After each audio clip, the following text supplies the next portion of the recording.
that is the Nessmuk plug. Looks like roast beef. Yeah, it kind of does.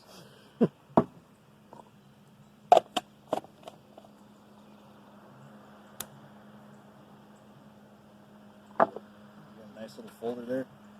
I brought an old Granddaddy Barlow in case you weren't carrying something you could slice with. Oh, try to carry a knife. Whether it's sharp enough to...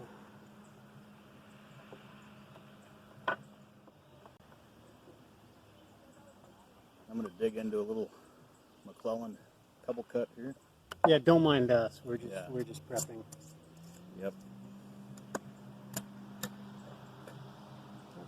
I'll pick up the boat noise more than... Give that a smell. Ooh. I love that McClellan acetic acid smell. Yep. I miss that McClellan acetic acid smell, I should say.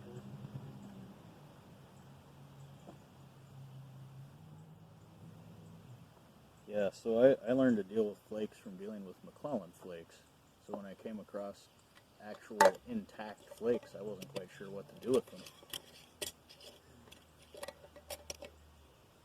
Fold, stuff, and twist simultaneously.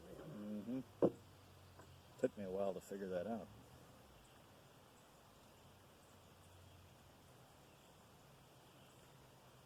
I remember being in a cigar shop, and I think I was getting some luxury Navy flake, and cigar smokers was there, and he just couldn't understand what I was going to do with those. What they were, and exactly what do you do with those? How do you what do you do with that? Quite humorous. Little Damascus blade there. Yeah, it's a cheap Magnum, Booker Magnum. It's actually Damascus, not just fake etching. Mm-hmm.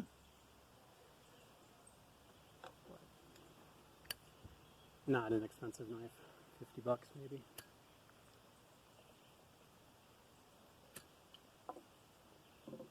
There's a good cheap knife for you. $5 flea market find.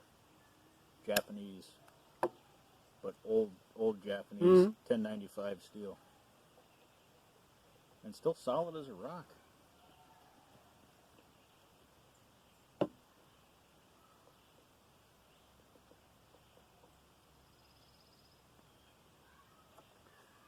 And sharpenable.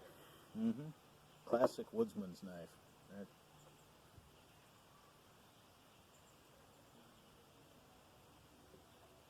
Oh boy. Is that beach music coming from over there?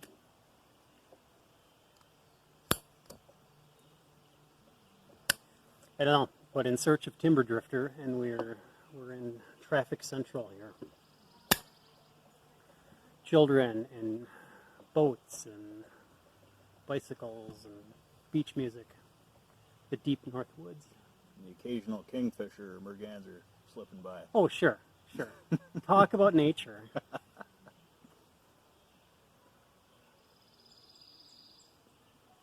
Well, since it appears we've started the video, we should tell them what we're smoking here, so nobody has to ask in the comments. Eh? We're smoking all of this. All of it. It's our mission.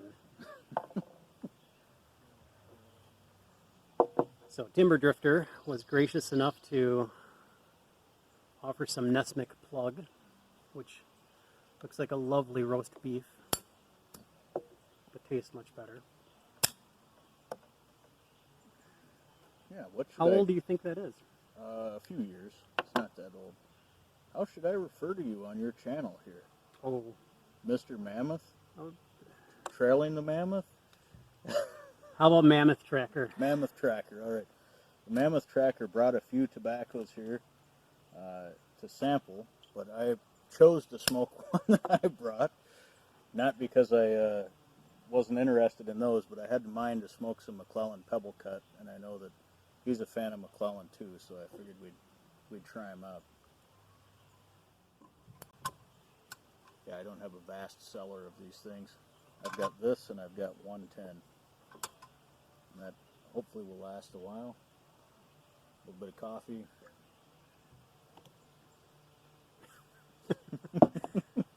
Very old coffee, made sometime around 5:30. What is that? Going on 8 hours ago.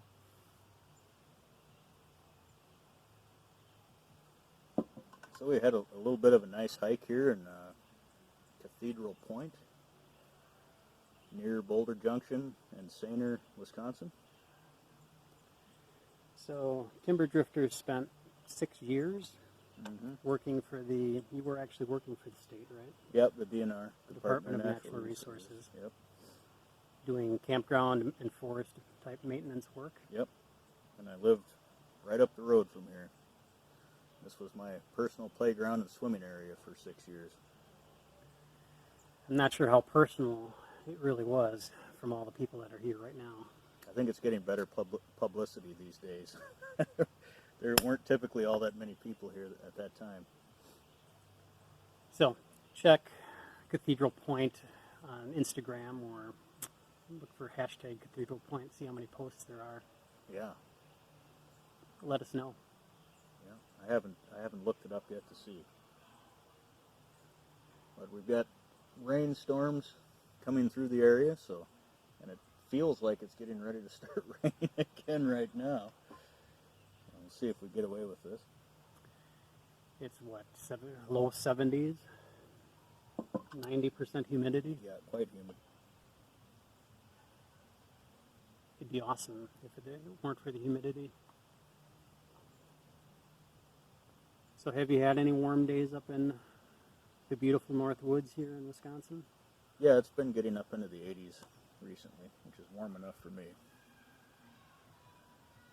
I prefer the ice and snow. It's been a long spring. Yeah, until a few days ago, we didn't see any 80s. It was 60s and 70s. So how warm do you think that beach water is right now? It's sloshing around in. Well, in my experience, Trout Lake never really gets warm, so it's unpleasant the first minute you're in until you adjust. But when it's hot out, it's nice. This is quite a large lake and it's deep, so the water just doesn't warm up all that much beyond about 10 inches deep. And I should have run the camera while I was getting the guided tour earlier, so unfortunately I'll have to capture some images of the DNR buildings and perhaps the lake and the beach that we're walking along.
we've had a nice visit while we were walking around, and as I've said a couple other times, if you can meet up with another YouTube pipe guy or gal, I think there's only suppose. one in this video, and Yeah. that's him. You know, he's Yeah, the right. YouTube pipe star. I'm no pipe star yet, and I'm not looking for it either. Yet, there's a future in this. Yeah, well, that's debatable as well, isn't it? How long people will be smoking on YouTube, but Apparently, there's no more revenue generation if you're going to put tobacco, or at least that's the rumor I hear. yeah, Not that my channel would ever generate revenue with 30 views per video. yeah. I never tried to monetize my channel when I probably could have. Opportunity lost. Yeah. For me, it's just been more of a hobby and enjoyment of making videos and communicating with other folks. But meet up with another pipe smoker in your area if you can. Could be fun. Yeah, this meetup's been, what, 4 months in the making? Yeah. I think Timberdrifter reached out to me on, I think it was Instagram, wasn't it? Said, hey, I'm going to be traveling the state, and I said, hey, I'm going to be traveling the state come end of June. What are you doing? It turned out he was coming closer to my area, so it worked out. And the weather cooperated because it was pouring this morning. I'm going, I don't think this is going to happen. Suddenly the rain showers went away and pipes came out. It all worked out in the end. Mm-hmm.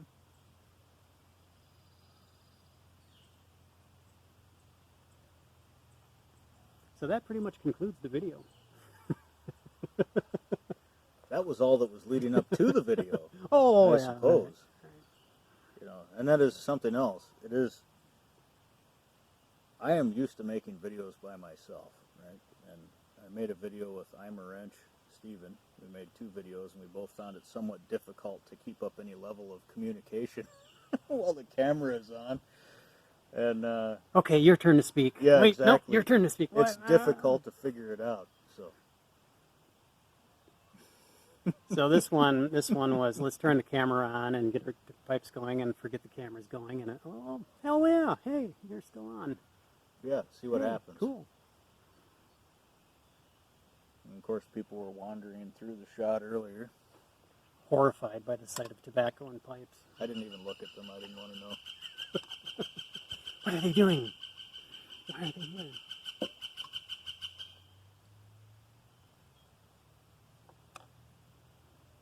Yeah. Well, anything else?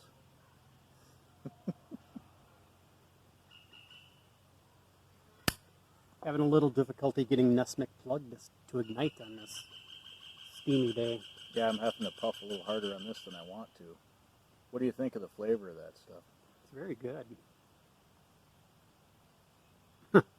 I'm not doing a review on it because this is the first bowl I've ever had of it. Yeah. But it's very good. Yeah, it's good and pretty much impossible to come by. I was given some by a couple of different YouTubers. Brad Pipes and Kayaks sent me a pretty good chunk of it not that long ago. I only ever smoke it outside, and usually around a campfire. Given the name, you know, Nesmuk, the old-time outdoor rider, classic camping, what we call it today, rider. Mm-hmm. What did he write? Well, I'll get it backwards probably. That's all right. The The video is backwards anyway. So. yeah, the one book that people are most familiar with is, I believe his version was called Woodcraft and Camping, or it might have been Camping and Woodcraft, one or the other. But he wrote a lot of magazine articles, and most of his work that I've read were magazine articles from the late 1800s or the early teens. He was a proponent of going light before there was a movement called going light. He had a very lightweight canoe, and he didn't carry much gear, a hatchet and a couple of knives, Well, in that time frame, there was no way to go light. I mean, everything was canvas, everything was natural materials. And he managed to go light with those Good natural Lord. materials. Yeah, I think in one of his articles he mentions that his pack for a 2-week trip was 13 pounds, but he was a little guy too, so. But a true woodsman of his day, and the reason that there is a Nessmuk plug is because he mentions in one story that he enjoyed nothing more than sitting on a stump by the campfire smoking plug tobacco in his pipe, or something like that. So that's the reference. And in the time period, he could have very well been smoking something quite similar to that. So. He had good taste. If in fact that is similar to what he was smoking. Who So knows? Lovely. So is that rum? Yeah. Yeah, kind of a Got a little bit of a sweetness there. a little bit of a Navy style plug.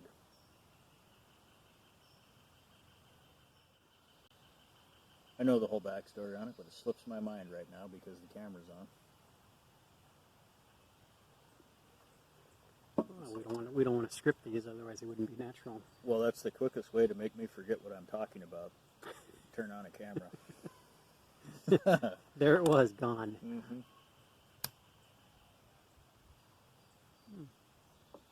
Well, thanks for bringing that along. Sure. That's lovely. That's unique enough, I thought you might like to try it, just because of how unique it is. And it's pretty mellow. Although, if you smoke a whole bowl of it, the nicotine can... I think that'll sneak up on you and give you a wallop. Yeah, exactly. Everything's going just fine until all of a sudden... Then suddenly it's not. Am I sweating? I Holy think cow. I need to lay down. If I hold myself just like this, I'll be okay. So the Mammoth tracker was, I'm going to say kind enough Oh, yeah. to give me a tin of Devil's Holiday. I haven't tried it yet.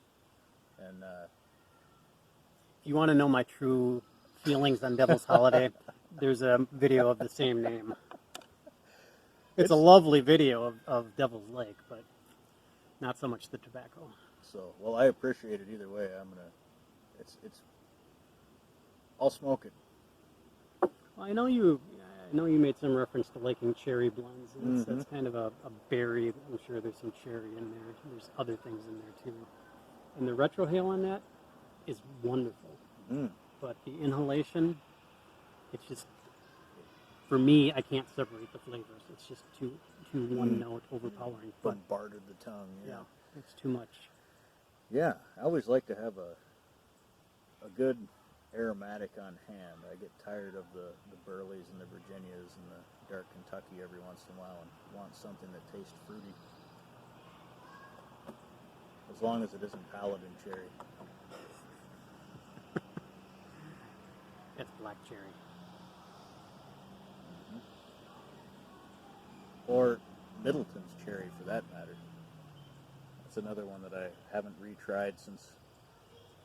Shucks, I was meaning to bring that too. Yeah, that stuff tasted like burning garbage. I had the first pouch I ever bought of it. I still have it, huh? It's sealed in a jar. Yeah. Yeah, the humidity is being difficult with this flake. It's self-extinguishing, although the plug I think is now burning nicely. There we go. And thank you for the pipe cleaners also. Hey, I picked those up at one of the book worlds that was going out, and I like BJ Longs. I just don't like those because they're like a 1/4 inch or 1/2 inch too long. They don't fit into a pipe bag. Yeah.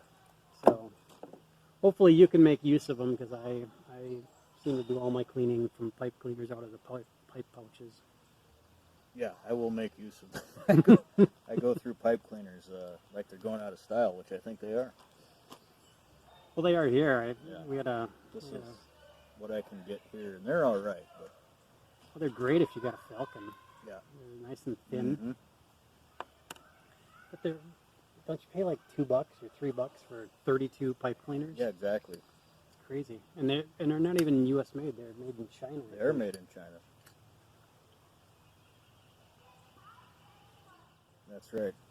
However, being expensive and made in China, they are what I can get, and they keep me going. I don't have to use chicken feathers and sticks like they did in the old days to clean their pipes out, or a piece of wire. I never thought about that, saving grouse feathers. Think we could do that? There you go. I have tried it with chicken feathers, the very fine feathers, because I read that's how they clean their pipes in Victorian times. Whether that's true or not, I don't think they ever that's clean what I their read. pipes. No, they probably threw them away. Yeah. I have some clays that I have smoked so much and there are clays that won't pass a pipe cleaner, but I've smoked them so much they've plugged up, and I threw them in my wood stove and burnt them out. That works pretty well. Yeah. I've used usually when my wife is gone, the gas stove range top hood, or the burner top on the gas stove, works too. But you want to open your windows and do it during the summer. Unless you like that smell. I don't mind it, but I'm a grubby old bachelor, so. Wet wool and stale pipe tobacco, I think, is probably what I smell like most of the time. So there you go, folks. I think that's a Stetson cologne.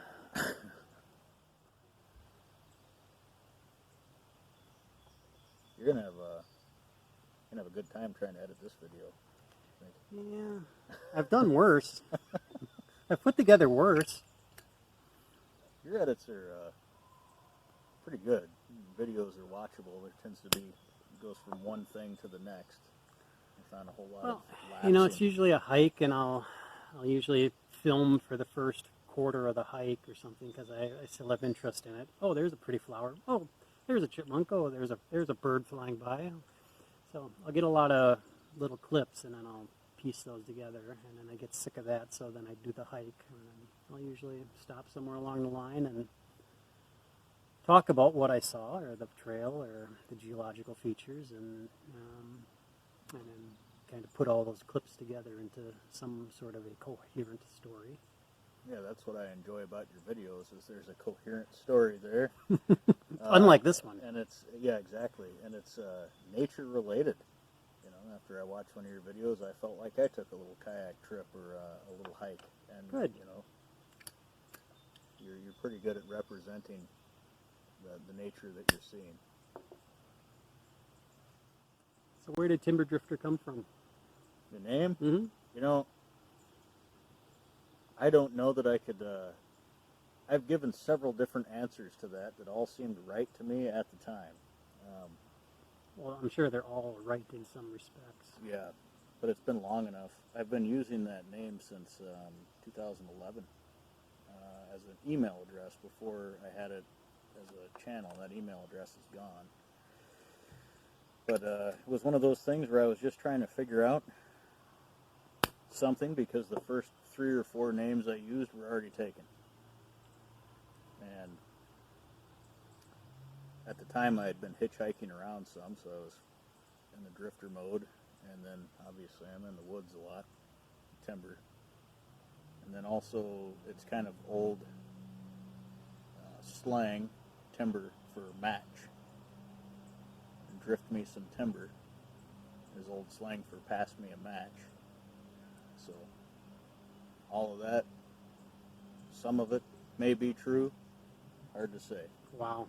There's a lot more meaning to your channel name than there is mine. I stole mine, basically. Yours is a bit more exciting, though. Exciting. The name. The Trailing the Woolly Mammoth. Trailing the Woolly Mammoth, yeah. It has an exciting sound to it. You expect to see an old, like a 1-bore double rifle, and sneaking up on the last remaining woolly mammoth, but of course that's not what's going on. It's a good name. In Wisconsin, the National Scenic Trail, the Ice Age Trail's emblem is a woolly mammoth. So most of or a lot of the episodes take place either on the trail, the Ice Age Trail, or diversion trips off of the Ice Age Trail. Mm-hmm. And the name itself came from a book by the sons of Theodore Roosevelt, Kermit and Ted, which was Trailing the Giant Panda, if you've ever read that book about their trip to Asia in search of giant pandas. I have heard of that book and didn't make that connection. I got it now. Yeah. On the cover art, there's actually a leather-bound version of Trailing the Giant Panda. So nobody's ever picked up on that. Mm. Kermit and Ted. Kermit and Ted. Yeah. You don't hear Kermit being used too much anymore. Somebody ought to bring that back. And not in the Little Green Frog. Yeah, not for not for individuals. Kermit and Ted. That's yeah, I like that. That's a good. It's got a good ring to it. Those guys should have a variety show.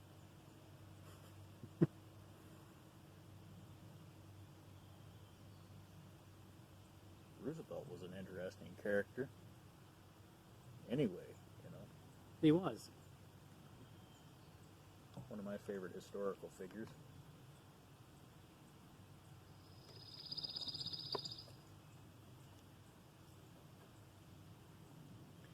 Yeah, it's a. I don't know if you read some of the stories about him slipping away from the White House to do his little camping excursions or skinny dipping in the river, and a different era.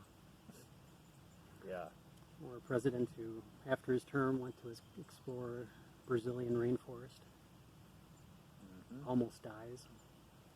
Basically thought he was dead. And got shot. Also giving a campaign speech in Milwaukee. In Milwaukee. A lot of people have been shot in Milwaukee. Even one of our presidents. That was when he was coming back on for his last term, for the term he didn't get elected to, right?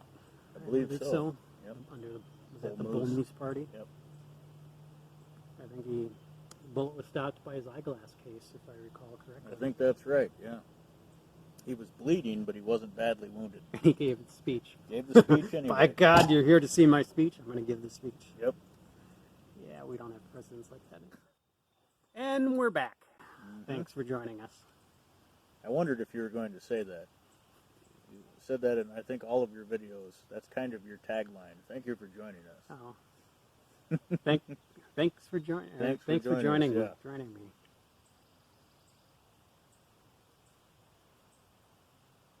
Yeah, it's funny. Welcome back. Hope you enjoyed that. Right? Yeah, that's it. Yeah. It's funny how these things happen. Start saying something. I said go outside in a video a number of years ago because I was thinking of my mom telling me when I was a kid, go outside. And I was thinking of the people watching that have probably been sitting in their house watching videos for who knows how long. And I go outside. And now people demand that I say that. They get upset if I don't, and it's kind of a joke to me, so I say it. Just get out. Go message. Play outside. Yeah, go play outside. It had different meaning when it was being applied to you. Yeah, that's true. Yeah. Yeah, quit smacking things with a wooden sword inside the house. Go do that in the yard. Go swat mosquitoes outside or something. Speaking of mosquitoes, where'd they go? I don't know, but I'm glad they're gone. Holy cow. Maybe we shouldn't talk about them too much. So as we were taking the walk along Trout Lake here, there were some pretty thick clouds of mosquitoes that found us. Now, maybe they don't like McClelland. Could be, or Nestmuk plug. Well, it could be the Nestmuk plug. Yeah, the mosquitoes were a little bit annoying, but they're a lot better here than they are over by my place. We wouldn't be able to sit here. It wouldn't happen. You might not be able to see us through the cloud of mosquitoes. Cloud. Yeah, it's pretty bad this time of year. I wear a head net and gloves and a long sleeve shirt all the time. I have a mesh jacket with a veil in the car, so I wasn't sure what we were going to experience up here this weekend. Yeah, I use an old military issue Vietnam era head net. It's the only thing that stands up to Oh, the sure. brush. See? Then we talk about mosquitoes, and Yeah. here they come. Yeah, sorry, it. sorry, my fault. That's it. That's the one with the sits over top of like a boonie hat. Yeah, the but top is open. No, it's enclosed. Okay. It's a nylon type material that's pretty heavy. The mosquitoes can't bite through it, and then it's got a ring around it to hold it out away from your face. Okay. And there's plenty of it overlapping to go around your collar, so you only get maybe one in there every few minutes, which is, I can deal with that. It's better than the cloud. I never wore head nets and gloves until a few years ago, and now the mosquito bites make me sick if I get bit too much, so I take precautions. So what kind of sick? I Is just it get just an allergic reaction? it's almost like a nicotine poisoning. Really? I break out in a sweat and get a little dizzy and need to lay down. But that's after days of getting bit too much. So they have a little bit of anticoagulant in their system, and I understand that some people become sensitive to it over time. You know, they inject you with a little bit of anticoagulant, apparently. Yeah, and there's other people who have no reaction to it. One of my brothers has almost no reaction to mosquito bites. They don't seem to bother him at all. Hate that. Knock on wood, I haven't really gotten the welts like I used to when I was a kid. So perhaps I have a little immunity to them now. I did until a few years ago. But I find being hydrated helps also. Being well hydrated if you're going to be bit a lot. If I'm dehydrated, I tend to get pretty significant welts from the bites. Seems to make a difference. Pileated woodpecker.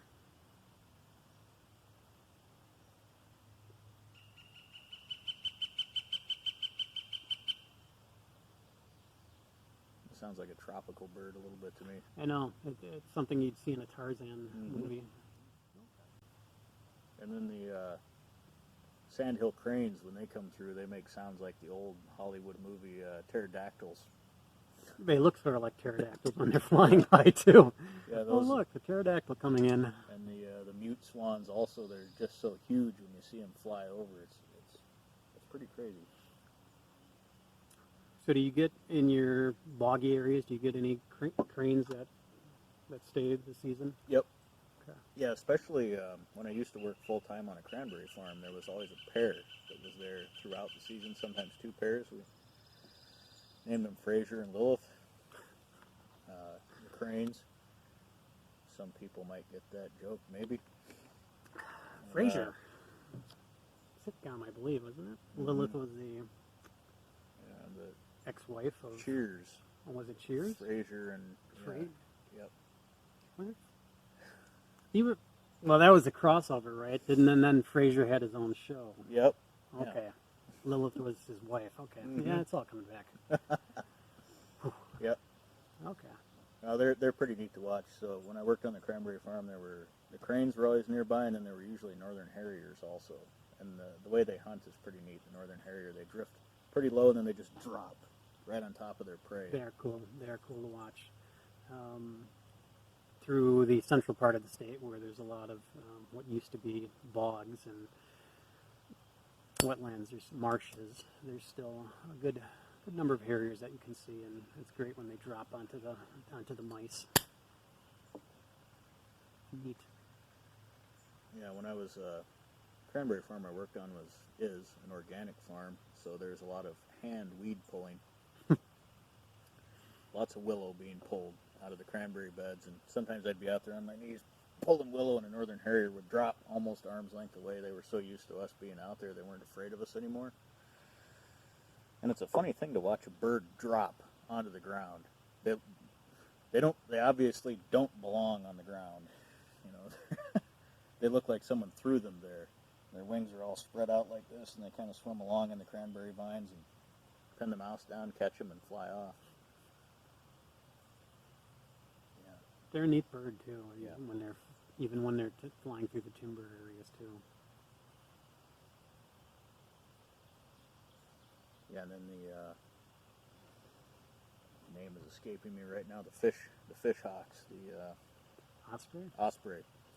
When I used to sit in my fire tower, there was an osprey nest about 60 yards away on a communication tower. And I'd watch the male osprey go out and catch fish in the lake and bring them back to the nest. And every once in a while, the osprey would get stuck in the water. It wouldn't be able to take off. And also, the bald eagles were pretty fond of stealing fish from the osprey in the air. And sometimes neither one of them would get the fish. The eagle would hit the osprey and the fish would fall back in the water.